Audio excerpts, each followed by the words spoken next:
Bonjour, c'est Ursule encore. On est le 8 janvier 2019. Je viens sonner la trompette ce matin encore et je viens nous encourager à veiller. Alors, dans 1 Jean 4, l'apôtre Jean nous demande et nous exhorte à éprouver les esprits pour nous assurer que, au fait, on ne connecte pas à l'esprit de l'Antichrist.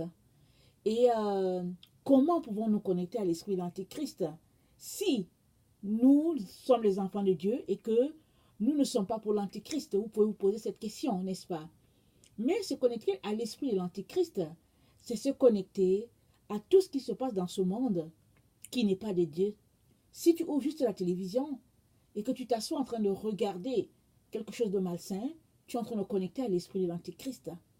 Et même si ta bouche dit que tu es avec Jésus-Christ, toutes tes actions montrent que tu es avec l'Antichrist. Alors, il est donc important que toi et moi puissions veiller et nous assurer que on n'invite pas n'importe quel esprit en nous. Il y a plusieurs enfants de Dieu qui se retrouvent possédés par d'autres esprits. Souvent, la possession, elle est lente. Alors, on a l'impression que tout est clean.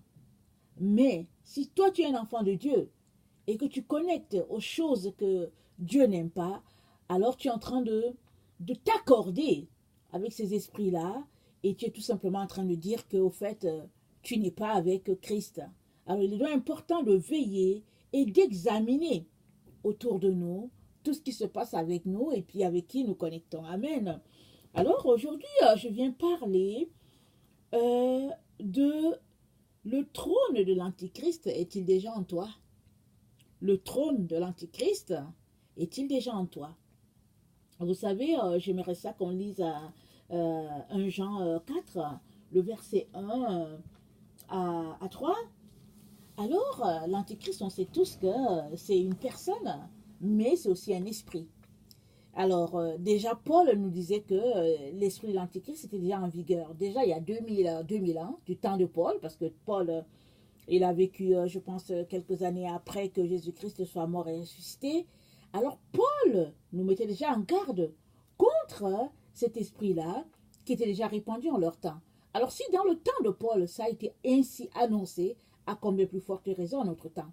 Je sais que j'ai déjà parlé longuement de ce sujet et c'est pas comment on appelle ça? C'est pas des sujets qui manquent si on veut parler de l'Antéchrist. C'est pas des sujets qui manquent.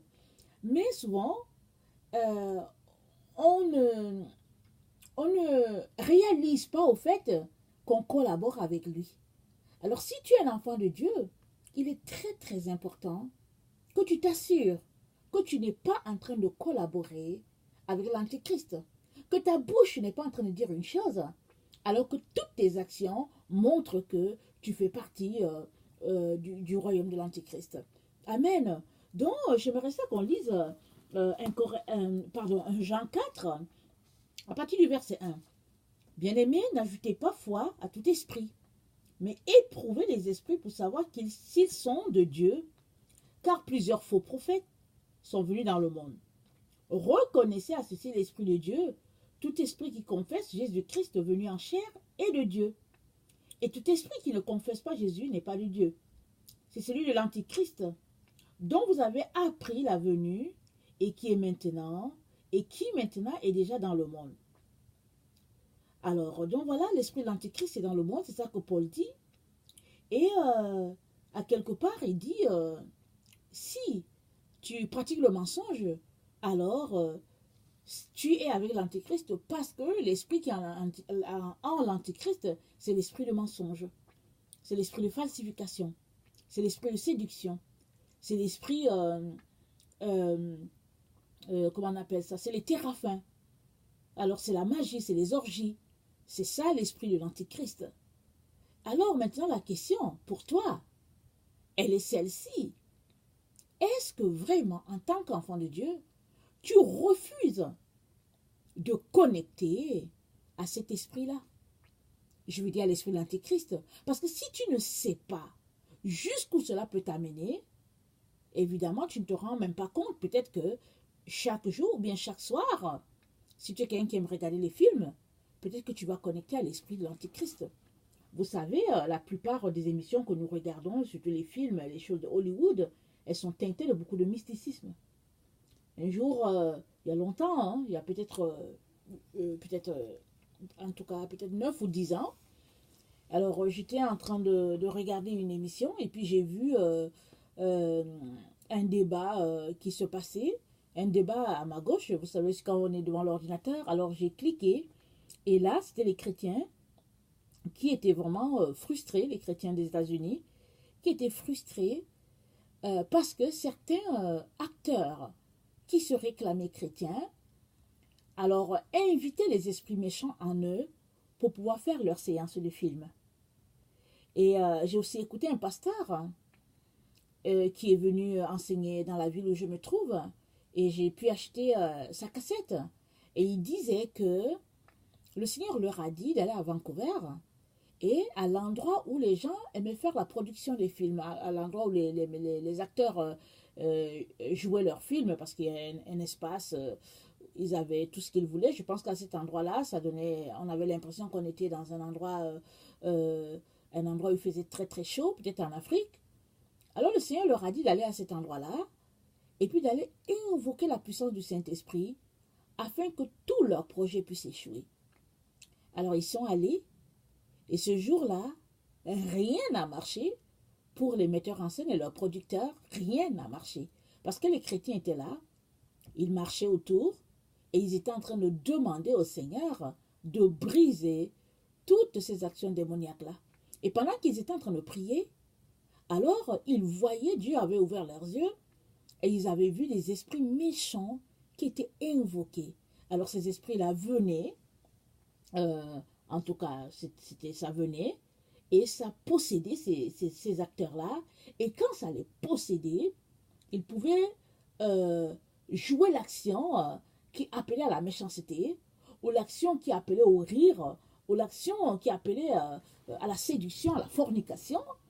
Et ils regardaient ça, parce que si Dieu t'envoie quelque part, il va te donner tous les éléments pour pouvoir faire le travail, n'est-ce pas? Alors Dieu a ouvert leurs yeux, et ils ont pu voir tous ces démons hideux-là qui possédaient les gens. Et une fois que les démons les possédaient, alors vous pouvez imaginer une telle personne, si elle n'est pas dépossédée, parce que les démons disaient que bon, c'est juste pour la séance de film. Mais bon, on sait tous qu'une fois que le démon il entre en toi, on sait tous que je ne vois pas comment il va partir. Alors les démons n'aiment que ça. Ils sont juste dans les corps humains. Alors, vous pouvez imaginer combien ces acteurs-là de Hollywood sont vraiment possédés, chargés à bloc. Alors, vous pouvez comprendre pourquoi certains se retrouvent dans la drogue, dans l'alcool, parce que, bon, à certains moments, écoutez, on ne soutient plus notre propre corps. Souvent même, on n'a rien, et puis on a la difficulté à porter notre corps. Combien de fois, quand il y a des esprits en présence, des esprits méchants. Alors, tout cela pour dire que, si donc, les acteurs invoquent les esprits méchants pour pouvoir faire leur film, alors tu peux imaginer ce que ces esprits-là vont te faire, toi qui regardes ce même film-là, qui regarde ça, qui trouve ça cool, tu peux imaginer. On peut imaginer ce qui arrive à nos enfants.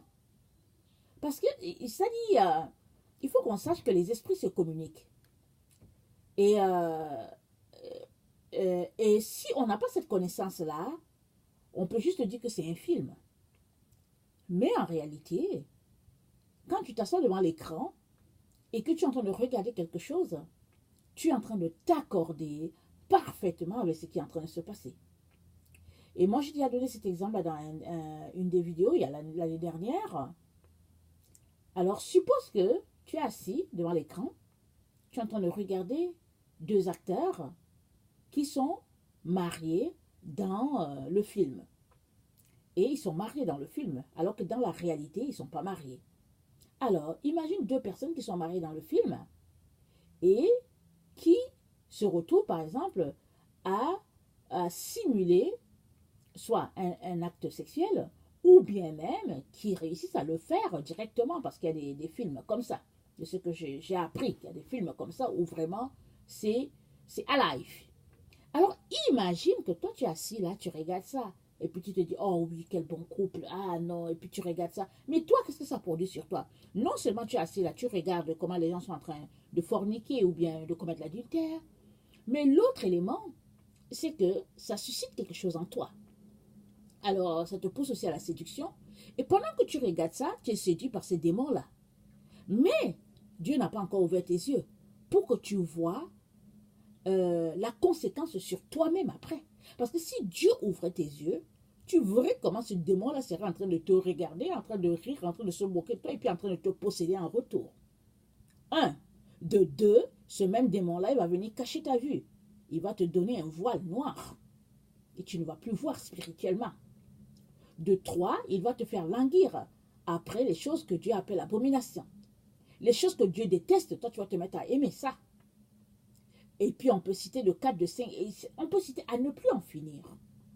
Donc, il te revient, toi, de décider de ne vivre que dans la sainteté et dans la pureté à l'extrême. Parce que ce n'est que ceux-là qui seront transformés quand Jésus-Christ viendra. Ce n'est que ceux-là en qui Jésus-Christ voit de lui-même et qu'il prendra. Mais si toi, tu dis que tu es un enfant de Dieu, tu as un rôle à jouer à l'église, que tu sois un pasteur, un ancien, un évangéliste, je ne sais pas quoi, un diacre, un conducteur de louanges, et puis tout ce que quelqu'un qui enseigne les enfants, et puis on en passe. Ce n'est pas les titres qui manquent pour exercer un ministère dans nos églises. Alors, si tu es tout ça et que tu t'assois devant la télévision pour regarder ces choses-là, imagine qu'est-ce que tu peux apporter comme enseignement au niveau de ton église. Et surtout si tu es quelqu'un qui est appelé à enseigner les enfants. Alors, imagine-toi en train de regarder ces choses-là et en train de te demander, mais pourquoi est-ce que je manque de puissance? C'est normal que si tu regardes des choses démoniaques, c'est normal que tu manques de puissance.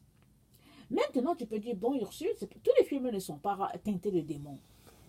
Parce qu'il y a des films quand même qui sont simples et tout et tout. Ok, d'accord, je te concède ça. Mais, est-ce que les acteurs que tu regardes, c'est les acteurs qui sont chrétiens, je veux dire qui sont saints? Parce qu'il ne faut pas que je dise que est-ce que c'est les acteurs chrétiens, parce qu'il y a plusieurs chrétiens qui vivent dans le péché et tout ça. Il y a plusieurs, aujourd'hui le nom chrétien c'est juste une enveloppe. Alors, est-ce que ces acteurs-là que tu regardes sont des gens qui marchent dans la sainteté? Parce que s'ils ne marchent pas dans la sainteté, ils vont aussi te posséder. Dans le sens que, au fait, tu les regardes, tu t'identifies à eux.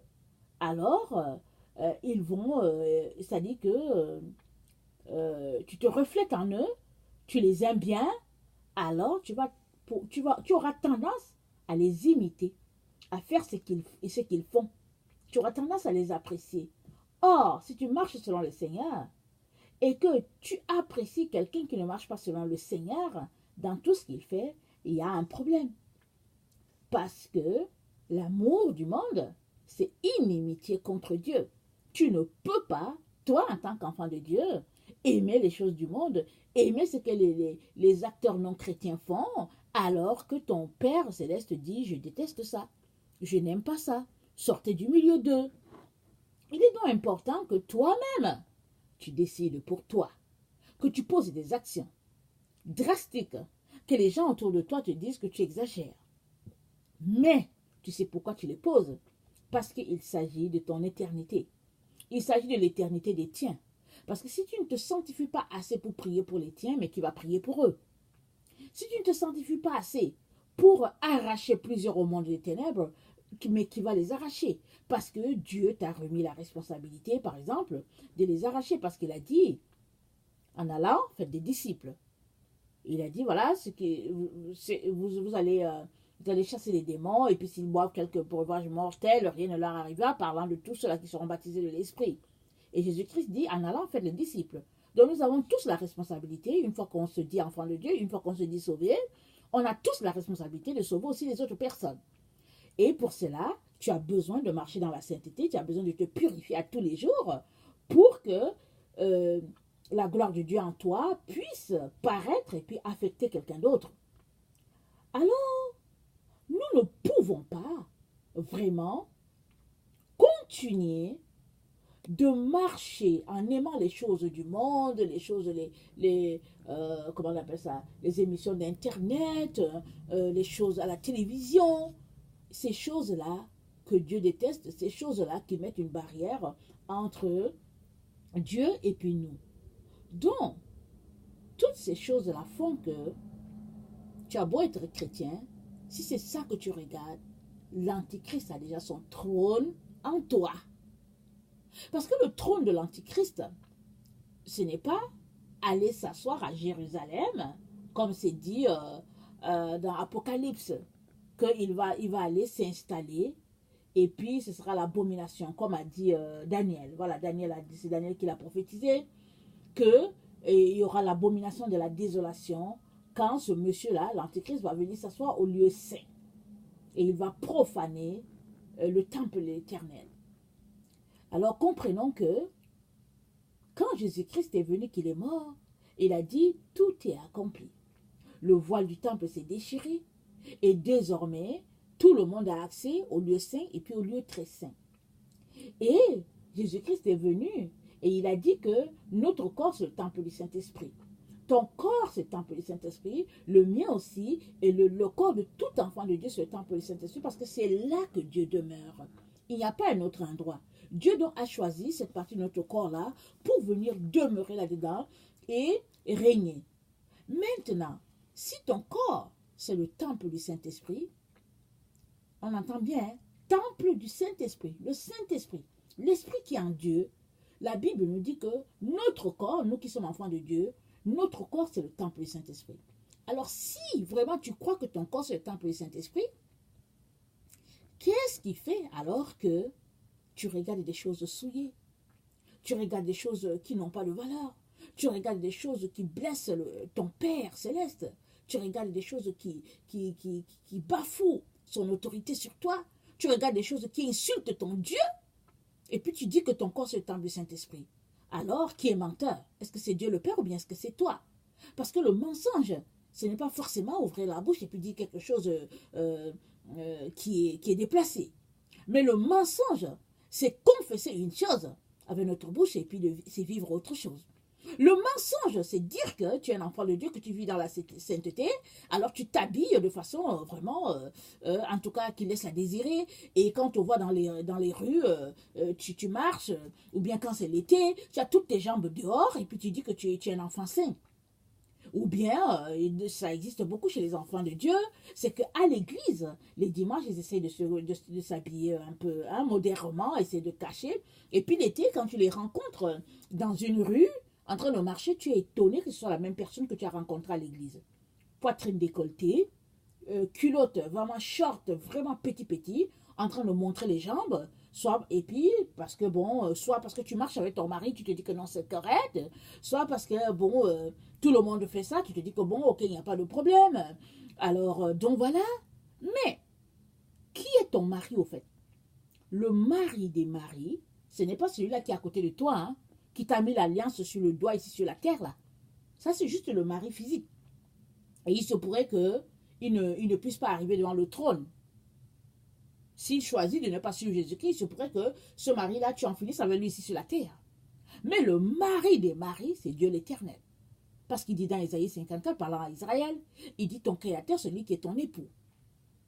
Alors, ton créateur est ton époux, Dieu est en train de dire, parce qu'on appartient au Seigneur.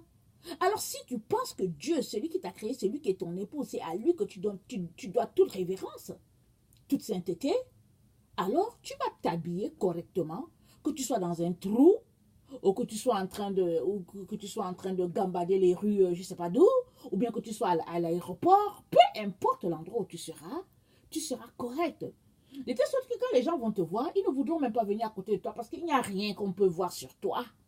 Parce que tu es habillé comme un arabe ou bien je ne sais pas quoi.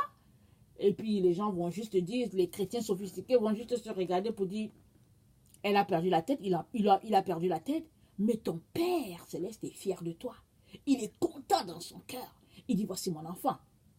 Alors, j'ai lu un article quelque part sur Internet, et puis ça m'a vraiment fait du bien. Alors, ça disait qu'en Israël, il parlait du mariage en Israël, et ça disait qu'une fois que la proposition a été faite, que les deux familles se sont accordées que leurs enfants vont se marier, à partir de ce moment-là, la fille doit marcher voilée. Elle doit se couvrir.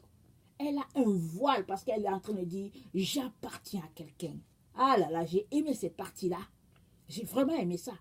Question de dire que ne me regardez pas. Elle se cache, elle ne veut pas que sa beauté, que quelqu'un languisse après sa beauté. Mais aussi, elle est en train d'envoyer le signal que, hey, comme tu me vois en train de passer là, ne me regarde pas. Ne me regarde pas. Et pour nous, les enfants de Dieu, c'est ne me regarde pas. Le roi des rois, c'est lui mon époux, s'il vous plaît, n'est-ce pas? Alors, il est donc important que nous puissions faire très, très attention, mes chers frères et chères sœurs, à ne pas laisser notre corps pour qu'il soit le trône de l'Antichrist. Alors qu'en réalité, on dit que bon, au fait, on confesse Jésus, on est pour Jésus, on est un pasteur, on est un diacre, on est un chantre, et puis etc., etc.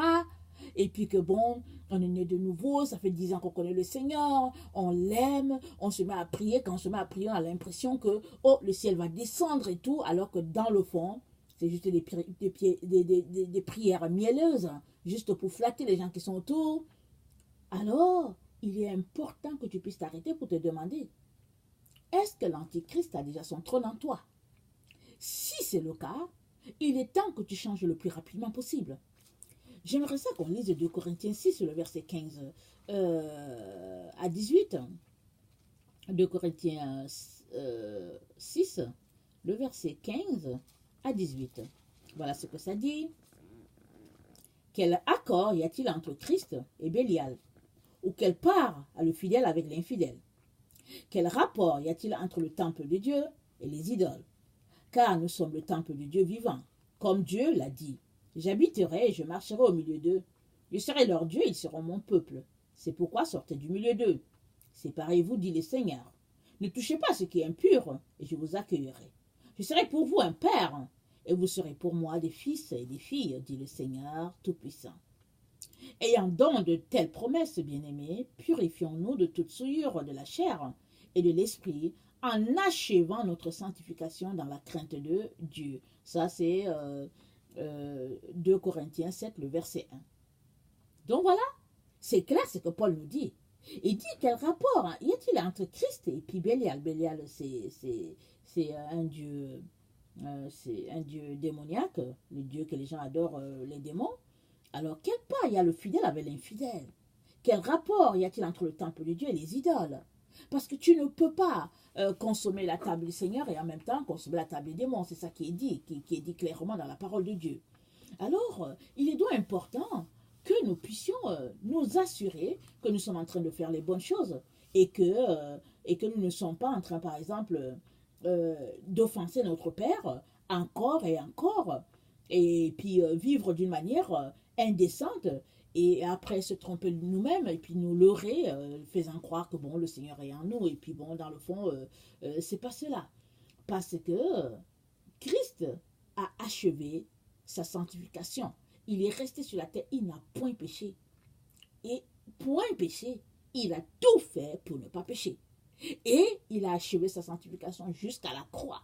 Parce que tu peux dire, oh, Christ n'a pas besoin de parler de sanctification. Si Jésus est venu sur la terre, alors sur la terre, c'est l'endroit où tout le monde pêche. Mais la Bible dit, il n'a point péché.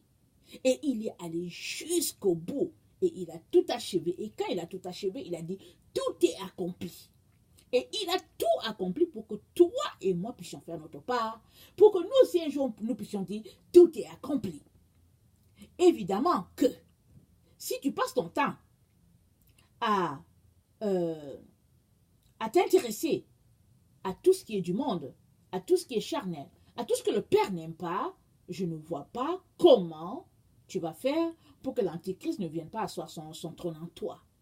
Parce qu'il ne s'agit pas du lieu physique. Il s'agit d'abord du lieu spirituel.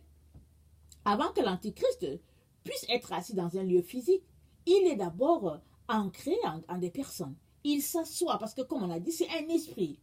Paul a dit, l'esprit de l'Antichrist, et ça c'est dans 1 Jean 4, le verset 2 à 3, il dit l'esprit de l'Antichrist est déjà en vigueur dans notre monde. Alors c'est un esprit. Il y a l'esprit de Christ et l'esprit de l'Antichrist. Et on l'a vu au début à quoi fait référence l'esprit de l'Antichrist quand Paul parle de l'esprit de l'Antichrist, à quoi il fait référence. Donc, si nous nous réclamons donc de Dieu, nous ne pouvons pas en même temps boire à la coupe du Seigneur et en même temps boire à la coupe des démons. Alors, j'aimerais ça qu'on lise 1 Corinthiens 10, le 14, le verset 14 à 22.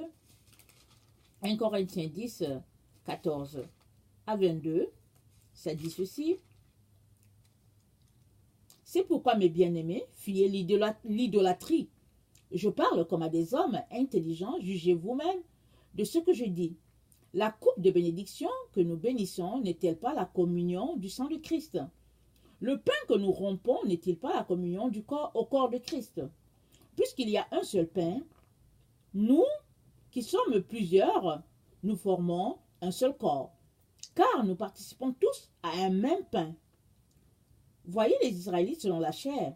Ceux qui mangent les victimes ne sont-ils pas en communion avec l'autel? Que dis-je donc? Que la viande sacrifiée aux idoles est quelque chose? Ou qu'une idole est quelque chose? Nullement. Je dis que c'est qu'on sacrifie, on le sacrifie à des démons et non à Dieu.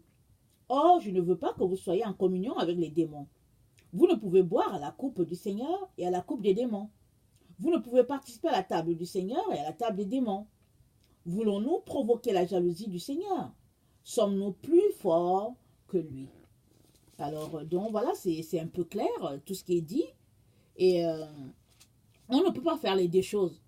En tant qu'enfant de Dieu, souvent, on veut être, quand on est vraiment porté vers les choses charnelles, on aimerait bien faire les deux. Mais ça, c'est notre chair qui veut faire quelque chose.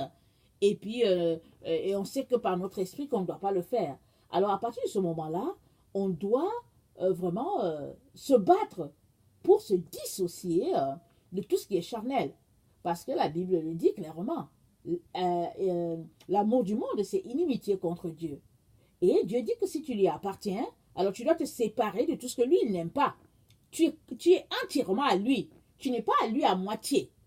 Tu es entièrement à lui. Jésus-Christ ne vient pas chercher une copine. Il vient chercher une épouse. Il vient chercher quelqu'un qui lui appartient.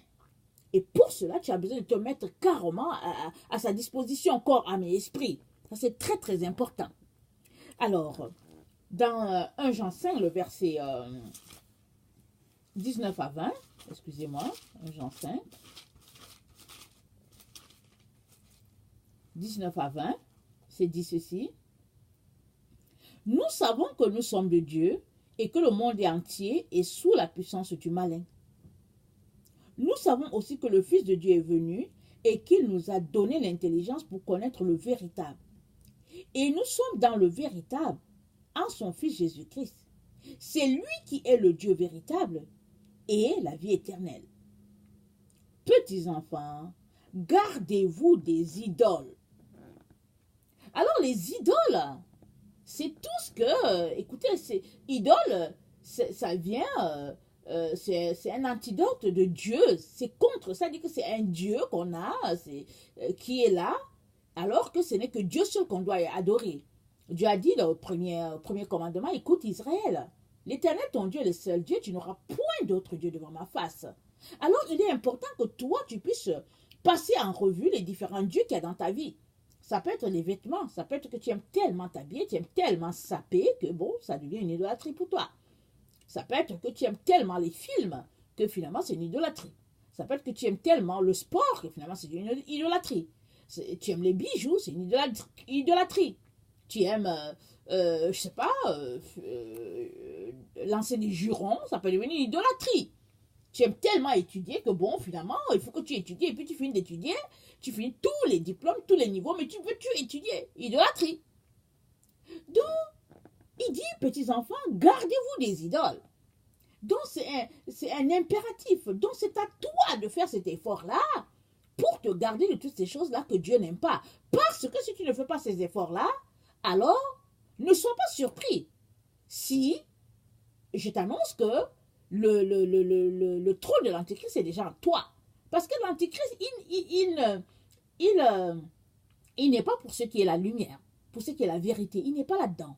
Il est dans les mensonges, les falsifications, la séduction, et puis la magie, et puis bon, la falsification. Écoutez, dans l'Apocalypse, je ne sais pas lequel, c'est dit que l'esprit qui sortait d'eux, c'était comme des esprits de grenouille, un esprit de mensonge. Alors, on ne peut pas marcher selon le Seigneur et en même temps marcher selon le monde, surtout que nous savons que le Fils de Dieu est venu et qu'il nous a donné l'intelligence pour connaître le véritable. C'est ça qu'on vient de lire. Et nous sommes dans le véritable, dit Paul, en son Fils Jésus-Christ, celui qui est de Dieu, c'est lui qui est le Dieu véritable et la vie éternelle. C'est Jésus-Christ. Alors si tu sais que c'est Jésus-Christ, il est donc important que tes actions prouvent que tu appartiens à Jésus. Sinon, vous savez quoi? Les démons, là, les anges déchus, ils savent si tu marches purement selon Dieu ou si tu es en train de faire la comédie, en train d'être un hypocrite. Ils savent tout ça. Alors, le monde des ténèbres n'a aucun problème avec les gens qui sont hypocrites et tout ça. Ils n'ont pas de problème parce qu'ils savent que tu n'iras nulle part, tu leur appartiens. Ils s'en vont toujours après ceux-là qui veulent rester dans la pureté, qui veulent rester droit devant le Seigneur. Ils s'en vont toujours après eux parce que eux, c'est les personnes dangereuses à craindre. Mais ils ne craignent pas les chrétiens qui vont à l'église tous les dimanches, qui pratiquent l'hypocrisie, le mensonge, le manque d'amour. Ils n'ont pas de problème avec ça. Ils savent qu'au finish, tu es juste en train de perdre ton temps et puis tu vas te retrouver avec eux dans leur monde à eux. Alors si tu as cette information-là, sors de cette façon de te comporter en tant qu'enfant de Dieu. Sinon, au fait, l'Antichrist, son trône est déjà en toi. Et tu es en train juste de te leurrer. Alors, je viens vraiment par cet enseignement-là, aujourd'hui, cette exhortation-là, te réveiller à ce fait-là. Parce que hier, j'étais en train de méditer, c'est ce que le Seigneur m'a donné. Il m'a dit que plusieurs de ses enfants ont déjà en eux le trône de l'Antichrist. L'Antichrist est déjà roi dans plusieurs cœurs. Il est déjà installé sur son trône. Mais eux, ils ne savent pas. Ils continuent de se leurrer, en train de se dire qu'ils appartiennent à Jésus-Christ, alors que non, ils ont déjà fait place à l'Antichrist et il est déjà en eux. Et quand maintenant il va apparaître dans toute sa personnalité et que tout le monde saura que voilà le despote qui est en train de régner, bon, ces personnes-là seront tout simplement captivées. Et quand bien même elles voudront sortir de là, ça sera difficile. Parce que petit à petit, elles se sont laissées posséder par des esprits, qui sont vraiment au service de cette entité-là, l'Antichrist. Donc voilà. Alors que le Seigneur vraiment nous fortifie et qu'il nous donne de nous examiner et puis de retenir ce qui est bien. Et comme on l'a lu dès le début dans 1 Jean 4, et de ne pas porter foi à tout esprit, mais de les éprouver. C'est ça que Jean nous a dit. Alors, ça, c'est important pour toi, c'est important pour moi. On doit éprouver tout esprit. Et ces esprits, ils ne sont pas dehors.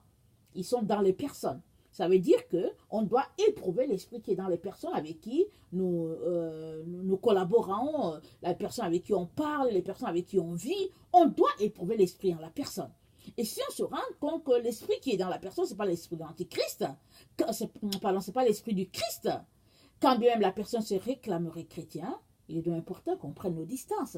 Parce que les esprits se communiquent, s'il vous plaît. Il suffit qu'il y ait une porte ouverte spirituelle dans ta vie, cet esprit va faufiler là. Maintenant, est-ce que tu connais toutes les portes ouvertes dans ta vie? Non. Alors, puisque tu ne connais pas toutes les portes ouvertes dans ta vie, c'est mieux que tu prennes tes distances avec certaines personnes, avec tout ce que l'esprit t'envoie. Parce qu'il y a des personnes, ils se disent tes amis, mais dans le fond, ils ne sont pas tes amis. C'est-à-dire que dès que tu n'es pas là, ils n'ont pas de problème à t'envoyer des flèches dans le dos, allez, de façon à te tuer et puis à te terminer. Mais comme, souvent, en tout cas, le Seigneur est là en nous, on réussit à s'en sortir. Mais les esprits se communiquent. Tu ne peux pas marcher avec de telles personnes. Et si tu continues, malheureusement, si tu continues de marcher avec eux, tu es tout simplement en train d'ouvrir le boulevard pour que l'Antichrist puisse s'installer correctement en toi. Parce que tu es en train de nous envoyer le signal que son trône est déjà en toi. Alors, je termine en lisant ce qu'on vient de lire au début. 1 Jean 4, bien-aimé. N'ajoutez pas foi à tout esprit, mais éprouvez les esprits pour savoir s'ils sont de Dieu. Car plusieurs faux prophètes sont venus dans le monde. Donc voilà. Alors, si toi tu es quelqu'un qui ne connaît pas le Seigneur, je viens t'intéresser à Jésus-Christ. Jésus-Christ est le sauveur de l'humanité. C'est lui la vérité, c'est lui la vie, c'est lui le chemin. Alors si tu cherches un endroit, si tu cherches le chemin pour te rendre à Dieu le Père, alors c'est Jésus-Christ le chemin. Et il n'y a pas un autre. Ne pense pas que Jésus-Christ est une affaire de religion de chrétien. Non, non, non, c'est le seul sauveur pour l'humanité. Alors moi, je viens t'intéresser à lui donner ta vie et tu ne le regretteras pas. Parce qu'il t'a tellement aimé qu'il est mort sur le bois pour toi. Il s'est laissé clouer sur le bois pour toi. Pour que, par son sang, tu puisses être sauvé et puis lavé de tous tes péchés, de ta souillure. Alors je viens vraiment t'encourager à vérifier ce que je viens te dire et de donner ta vie à Jésus-Christ. Et tu seras la personne la plus heureuse de la terre. Amen. Donc voilà, je vous aime beaucoup et Dieu davantage. Merci.